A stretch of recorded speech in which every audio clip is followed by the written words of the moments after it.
Whether you're giving a presentation at work, or you're an author and you've been invited to speak somewhere, or you have a personal brand and someone wants you to give a speech or a talk somewhere, at some point you are going to need to have the ability to speak in public. And one of the things that can keep you from being able to thrive at that is the fear of public speaking. In this video, we're going to talk about how to overcome the fear of public speaking, what causes it, and how you can give a talk without just being wrecked with self-doubt and fear, and you can overcome that and be able to give your talk or your speech or your sermon or your presentation with confidence. My name is Sebring. This is my channel. If you haven't yet gotten my free 5-step guide to writing a #1 best-selling book, which I've done, my first book was a #1 bestseller on Amazon, you can grab that at lanesebring.com/5steps. Like I said, at some point in your journey as an author, as a personal brand person, as a online business owner, you are going to have to give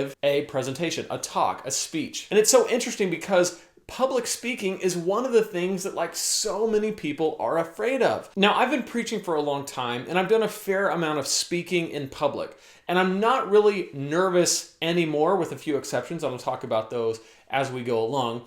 But I had to really overcome nerves very early on. Like everybody, I'm a human being, and the thought of getting up in front of people and speaking was nerve-wracking when I first got started. I can go back to one talk that I gave that was a pivotal moment for me.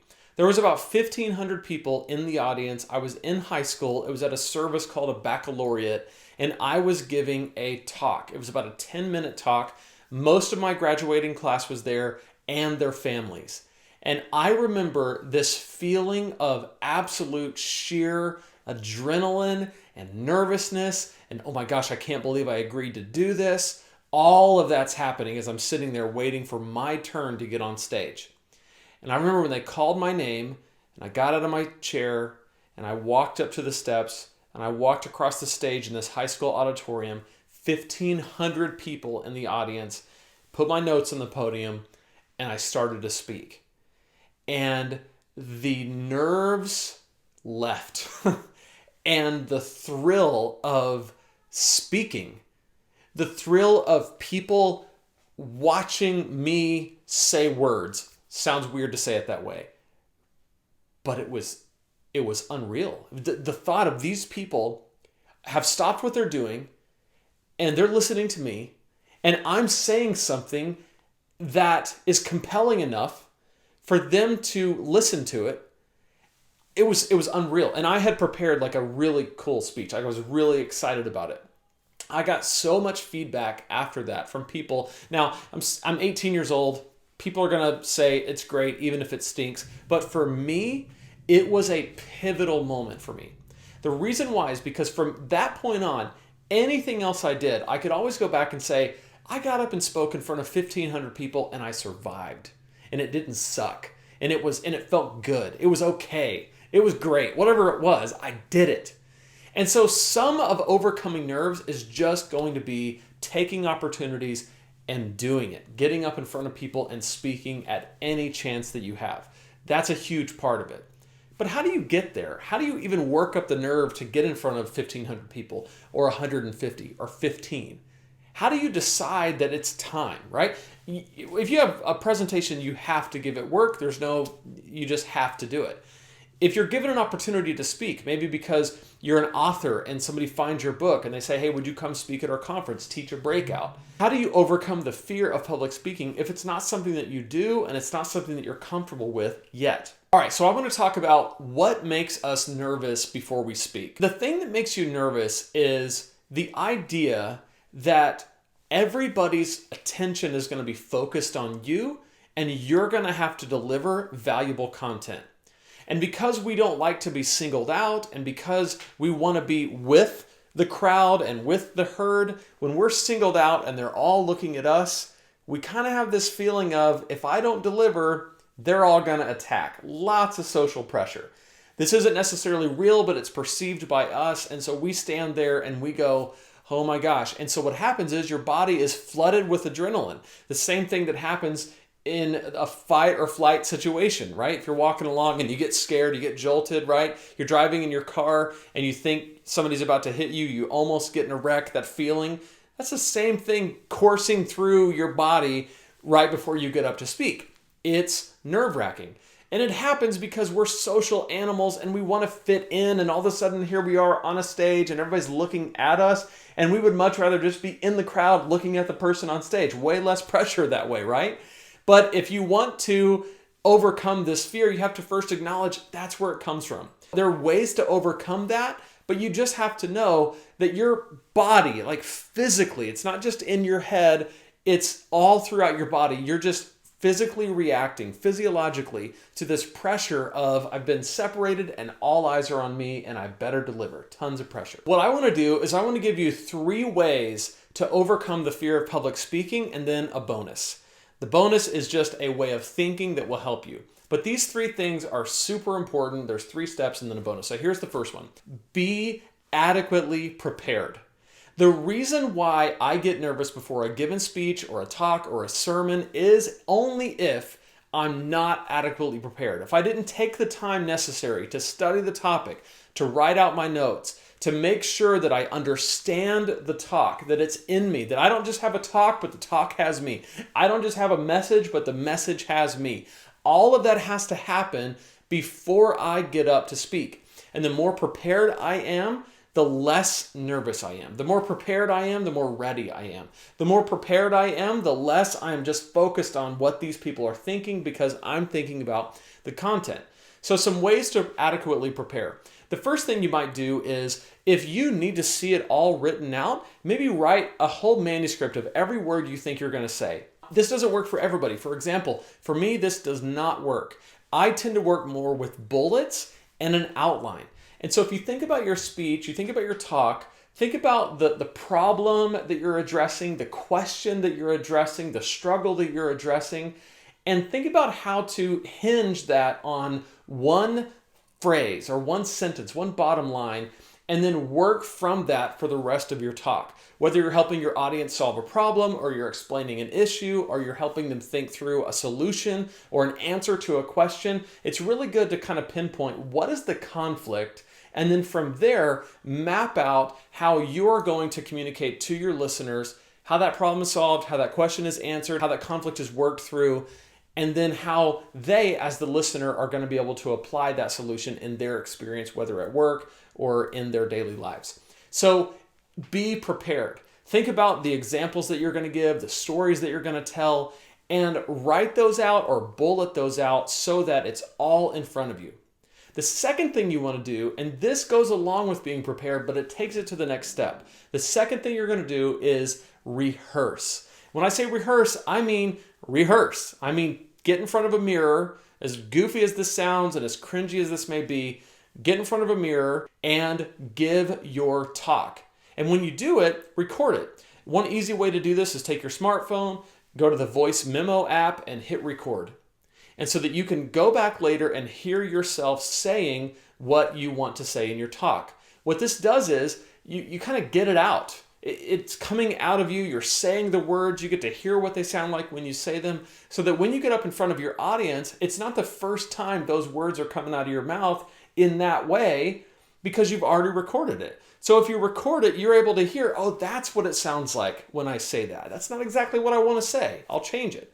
Or it's also a way that what I typically do is I'll record it, make the edits I need to make, record it again, make the edits I need to make, record it again until I get it to where it's basically exactly what I want to say and how I want to say it. And then I'll listen to it a few times. What this does is it helps me internalize my talk, and it helps me understand my talk, so that when I get up, I'm not trying to come up with this on the fly, because I like to speak without notes. I don't like to refer to notes. I don't like to look at them in the moment. I like to engage with my audience. Much like what I'm doing here, I'm not looking at notes. I'm looking at you. I'm looking at the camera and you're looking at the screen and we're making eye contact. That's how I like to speak. And so if I rehearse it, if I listen to it, then when I get up in front of the audience, I have the luxury of having heard myself say it several times, and it's inside of me, and then it's able to just come out. Now, I don't mean get up and give a memorized talk. There's a difference between memorization and internalization. Memorizing is just where you learn a set of lines and then get up and recite them. That's not what we want to do.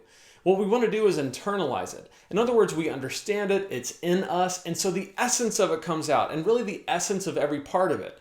The flow, the conflict, the resolution, the steps, the system, whatever we want to communicate, it's inside of us and it comes out. And when it comes out in the exact way that we planned for it to come out, but we're still in the moment. We still sense what everybody is feeling and thinking, and we deliver that in a way that is really, really helpful. And we're not trying to think about what our next word is going to be because we're adequately prepared and we've rehearsed it. And then finally, the third thing that you need to do is channel your nervous energy into passion for your content.